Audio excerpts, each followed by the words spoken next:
Bon, Samuel Dumoulin sur les routes du Tour avec Century 21, faut-il le rappeler, mais on est là pour parler sprint.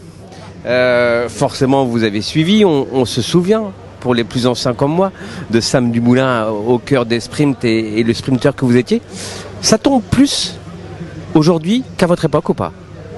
Non, je pense pas. C'est assez similaire. Après, on peut évoquer le fait de la rapidité des vélos, des freins à disque, mais typiquement sur une étape comme hier, c'est pas étonnant que ça soit autant tombé. C'est une étape qui a été courue à un rythme modéré, parce que 41,5 de moyenne, c'est modéré pour les coureurs à l'heure actuelle. Il y avait beaucoup de vent défavorable. Les équipes qui n'ont pas voulu déclencher la bagarre et au final, comme on dit, tout le monde se sent fort et tout le monde a envie de disputer sa chance, d'autant plus que dans le retour depuis Cassel, c'était quasiment tout vent de face, donc c'est facile de s'abriter. Tout le monde veut tenter sa chance, prendre des risques. Et malheureusement, comme à chaque fois, ça tombe. À votre époque, il n'y avait pas les cartons jaunes. 4 cartons jaunes ont été donnés hier aux sprinteurs par le jury des commissaires. D'accord ou pas d'accord? Oui, je pense que c'est une bonne chose. Les cartons jaunes ou d'avoir donné les 4?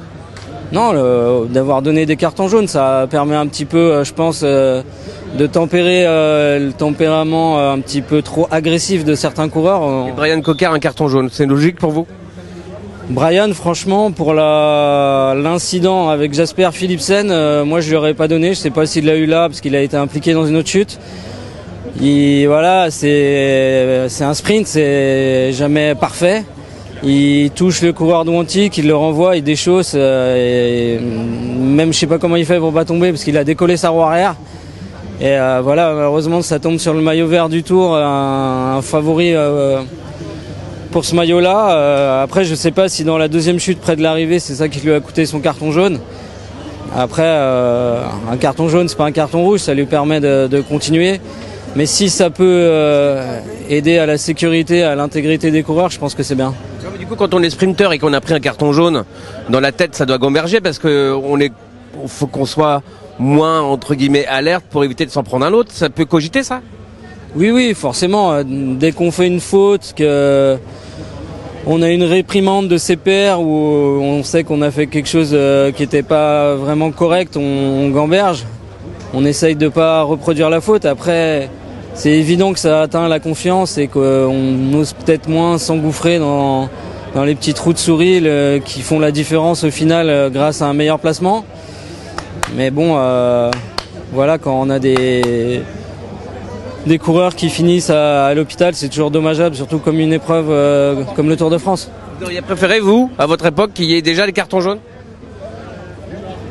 Après, voilà, c'est pour essayer de réguler, ça allait peut-être un petit peu moins vite.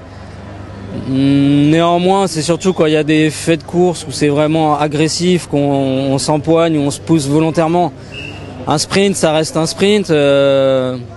Voilà, Brian, il a un petit gabarit, donc forcément, il doit faire sa place, mais je pense pas qu'il ait fait une grosse faute. T'aurais aimé, toi, de courir avec cette histoire de carton jaune? Voilà, on s'est plié à d'autres règles, pourquoi pas. On savait qu'il y en a qui étaient plus agressifs que d'autres. C'est comme en Formule 1, on sait que Verstappen, il est difficile à dépasser. Donc voilà, il faut s'adapter et faire au mieux. Merci Sam. Bonne journée.